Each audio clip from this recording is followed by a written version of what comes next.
for comparison, you know, fake caves at amusement park, like Injun Joe caves at Disneyland, well, besides being much smaller than this, it's much safer. It's got lighting built in, the floor is flat, the ceiling's tall enough that most people won't hit their head. So it's neat, but it's not the same. I always thought it'd be cool to have an amusement park with fake caves that are harder. Oops, darn it. Okay, that was my bad. Okay, so there's a division between the upper level. Let me see if I can pan up even more. Of course, my gimbal wants to misbehave again. So obviously, there we go. Let's see if I can light up the actual ceiling. So that next level up is probably 20 feet up. And then the next ceiling after that's probably a total of 50 feet up. So it's definitely, I just wish I could get my flashlight and my camera to line up. I had a mount to connect them together, but of course, one stupid little screw fell out, and now it's worthless. Arg. Fortunately, they make everything out of cheap plastic these days. So, you know, you touch it once and it breaks. I think they did it on purpose to trick you into buying another one and another one and another one. Pretty soon the whole planet is going to be covered in broken plastic. Doesn't seem like the most sustainable idea to me. But you probably guessed nobody asked me.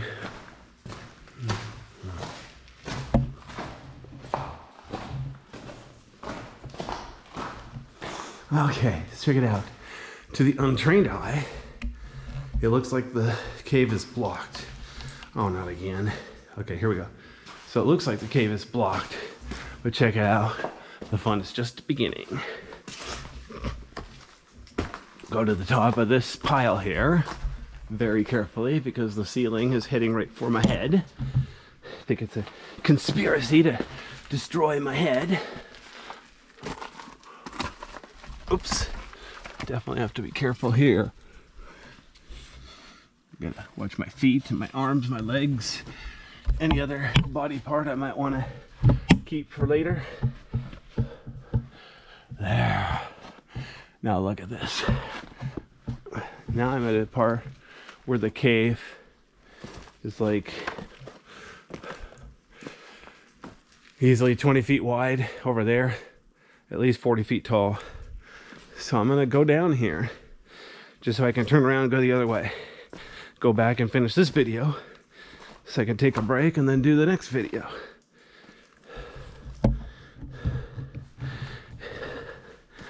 As soon as I turn around, I'll show you. Okay, so here I am. This is probably halfway through the cave, maybe 2/3 of the way through the cave. There's more cave, but for now, I'm gonna leave this at a breaking point.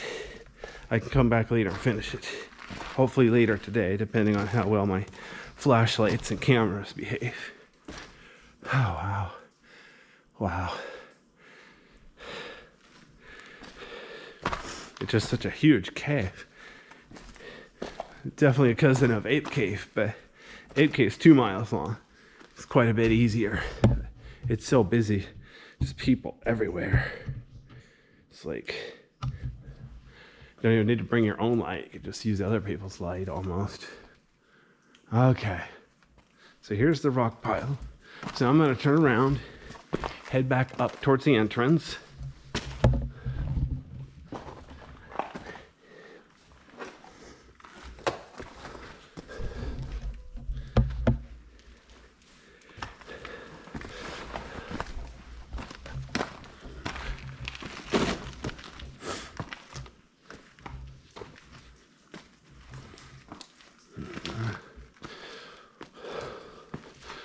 Okay, so you notice the big white arrows pointing the way out.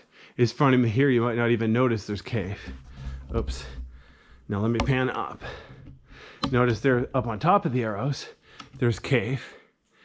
You probably can't even tell from here that there's cave up there too. So my plan, I'm gonna be doing both in a little bit. I'm not gonna do those yet because those are a little bit harder. But let me go back here and do the main passage. Oh yeah, you can't even tell. There's cave over there. Well, you can kind of peek through here. Yeah, there's cave through there. And then there's cave up there. They're both dead ends. Well, that one leads to a 20-foot cliff. Trust me, it's a dead end unless you're Superman. Oh no. My gimbal is being seriously stupid. Anyway, so now I'm gonna head back this way.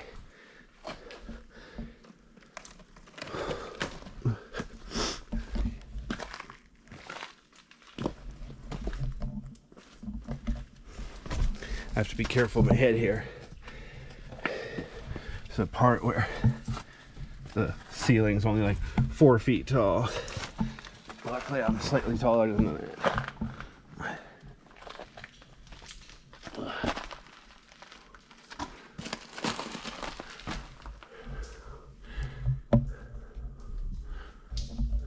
Wow. It's kind of cool being up near the ceiling. As long as you don't bump your head and die a horrible death. Here we go. Notice in this video, I'm officially staying to the left to go clockwise. But as you can see on the left here is a cliff. So for practical reasons, I'm coming down the right side. There we go. Now I can go back to the left side. Hopefully not die. All right, here we go. Notice the way the walls bulge out. So that's where there was almost like 2 levels. Higher level and a lower level. And you can see there's a breakdown rock on the floors from the walls. Whoops, walls falling in. Lots of fun. Whoa, darn it. I stepped on a big rock that was teeter-tottery. Sometimes it's hard to tell how stable a rock is until you're staring right at it.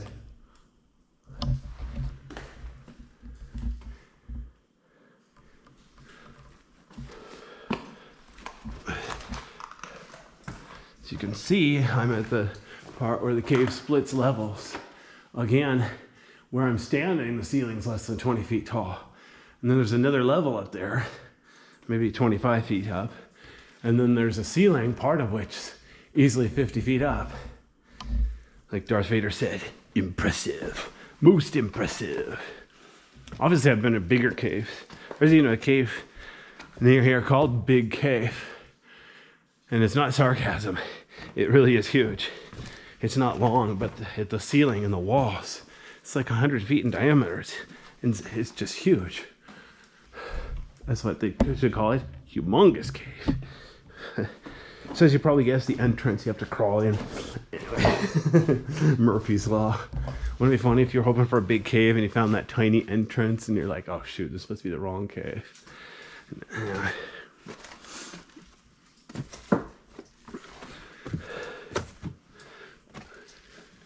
Oops.